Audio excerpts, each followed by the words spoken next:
This lecture is to be paired with the Google Classroom assignment for Romans 8:18 through 30.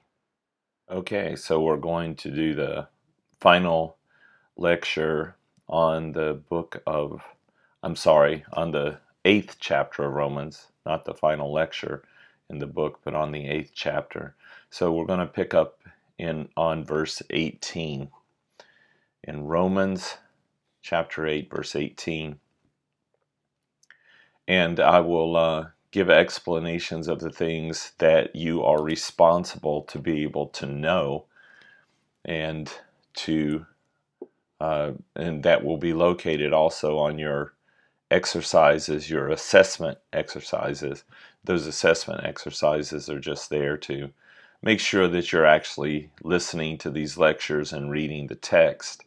That way, I know that you're learning all these things.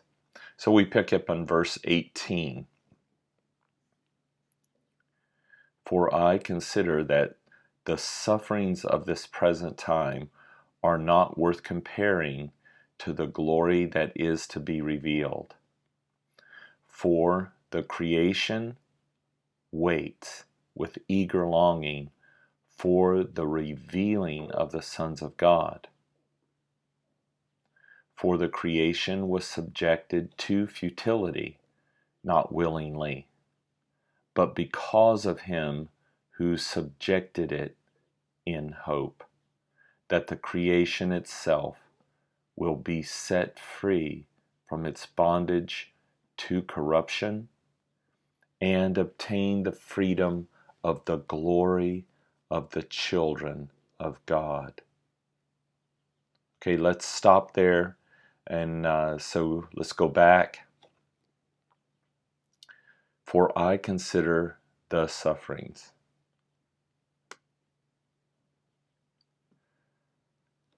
So the important thing about that statement is that as Christians, you and I will not escape suffering in this world.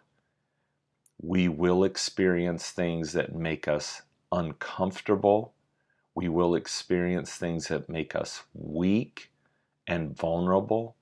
We will experience very difficult times just like everyone else. Being a Christian does not mean that we will not suffer, that somehow God will make sure that we don't have to undergo anything that is not difficult, that is not costly to us, and that doesn't make us feel bad. So that's important to know. The whole creation, when Adam and Eve sinned, and this is the portion, for the creation was subjected to futility, not willingly. When Adam and Eve sinned, God said that the ground is cursed because of the sin of Adam. Now what that meant was that there would be suffering in the creation. Because why suffering? Because now the creation is not going to support the fullest life that we can live. It just can't do it. And so the creation itself, because of sin, was subjected to futility. That means it dies, it comes to an end, because of him who subjected it, because of God. The him is God, who subjected it in hope. The hope is that God also promised to renew us and to renew creation. That is the fundamental Christian hope for ourselves and for others, is that through the resurrection of Jesus Christ, we will experience his resurrection and the whole creation. See where it says, be set free from the bondage to corruption and obtain the freedom of the glory of the children of God. So the whole creation will be renewed. Every blade of grass, every tree, everything in creation will be renewed. It's just not renewed today at this very moment. So, in the meantime, right now, not only the creation, but we ourselves who have the first fruits of the Spirit grown inwardly. That grown inwardly just simply means that we suffer. That on the inside, we sometimes are very sad and we experience discomfort. We eagerly wait for the adoption of sons. The redemption of our bodies is the resurrection. For in this hope we were saved. And so along the way, because we are waiting for the resurrection and because we are waiting for the renewal of all things, the Holy Spirit helps us in our weakness. See, the Bible doesn't even tell us that we're strong, that we're impenetrable, that there's no way anything will harm us or make us feel bad. No, the Bible anticipates that we are weak. The Spirit helps us in our weakness. We don't even know how to pray as we should.